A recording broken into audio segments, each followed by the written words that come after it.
네, 태풍이 강릉을 통해서 동해로 완전히 빠져나갈 때까지 경계를 늦춰서는 안 될 것 같습니다. 곳에 따라 강한 바람이 불고 폭우도 내릴 수 있기 때문입니다. 방기성 K웨더 예보센터장과 조금 더 살펴보겠습니다.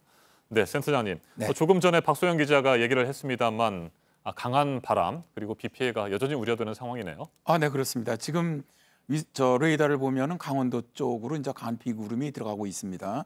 그리고 대관령이 지금 1시간에 25mm 이상의 아주 강한 비가 네. 내리고 있는데 이렇게 태풍이 이제 다음 시간이면 이제 강원도로 들어가거든요. 그래서 이제 11시경에 이제 강릉 정도로 갔다 동해로 나가더라도 동풍이 들어오기 때문에 태백산맥으로는 지형적인 영향으로 상당히 바람도 강해지고 그다음에 비도 많이 내리는 이런 현상이 발생을 합니다. 네. 따라서 이제 이 시간에 물론 다른 지역도 아직 태풍의 영향권 안에 있지만 가장 많은 피해를 받을 것으로 예상되는 지역이 강원도 지역, 네. 그다음에 동해안 지역은 상당한 주의를 기울여야 할 것으로 봅니다. 네, 태풍의 세력이 많이 약화됐다고 앞에서 전해드렸기 때문에 더 우려가 되는데 강원도 지역에 사시는 분들이나 관광객들의 경우에는 여전히 비 피해라든지 바람 피해를 주의를 하셔야 될 것 같습니다. 네, 그렇습니다. 네, 아무래도 이제 오늘 또 금강산 쪽도 있지 않습니까? 이런 행사도 동해안 쪽이기 때문에 동해안 쪽은 이 아까도 그 기자님 보시면은 난간을 갑자기 붙잡듯이 순간적인 돌풍이 들어옵니다. 아하. 그러니까 평균 풍속은 뭐 예를 들어서 25m라고 하더라도 순간적인 건 30m까지 올라가기 때문에 굉장히 피해가 있을 수가 있거든요. 그래서 그쪽으로는 뭐 산사태라든가 혹은 축대 붕괴라든가 혹은 바닷가 이런 쪽에서 이 너울성 파도가 네. 밀려오면 이 방파제에서 쓸려 나갈 가능성이 높습니다. 그래서 좀 더 조심을 해야 할 것으로 봅니다. 제주에서도 순간 풍속이 초속 62m까지 있었던 것도 바로 이제 그런 돌풍의 상황이라고 봐야 되겠네요. 네, 그렇습니다. 그건 이제 순간 최대 풍속은 픽거스트라고 그러는데 네. 순간적으로 탁 치고 나가는 바람입니다. 근데 대개 피해가 이렇게 순간 풍속이 강할 때 넘어지거나 무너지거든요.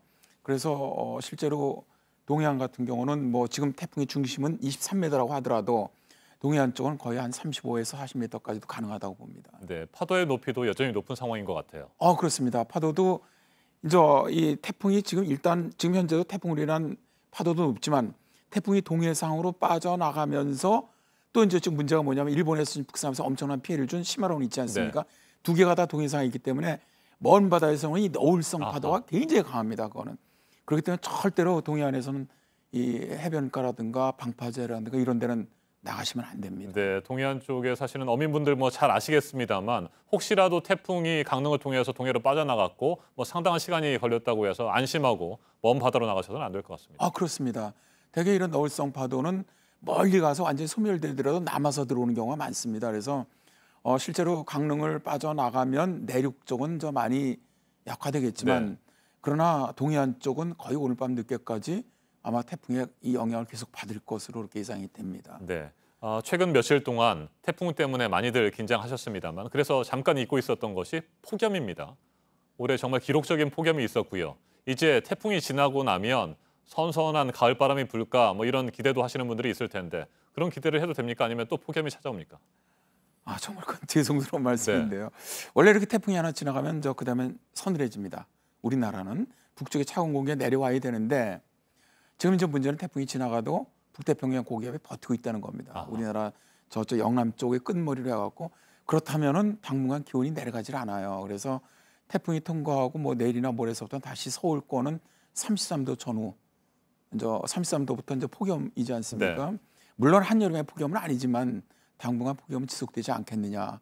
그리고 지금 전반적으로 북태평양 고기압셀이 계속 버틸 거로 보기 때문에 올해는 가을도 평년보다 좀 무더운 가을이 될 것으로 예상을 하고 있습니다. 네, 북태평양 고기압이 당초 예상보다 이번 태풍이 일찍 소멸되는데 뭐 큰 기여를 한 것 같습니다만 또다시 폭염을 불러오는 그런 네. 원인이 되겠군요. 네, 그렇습니다.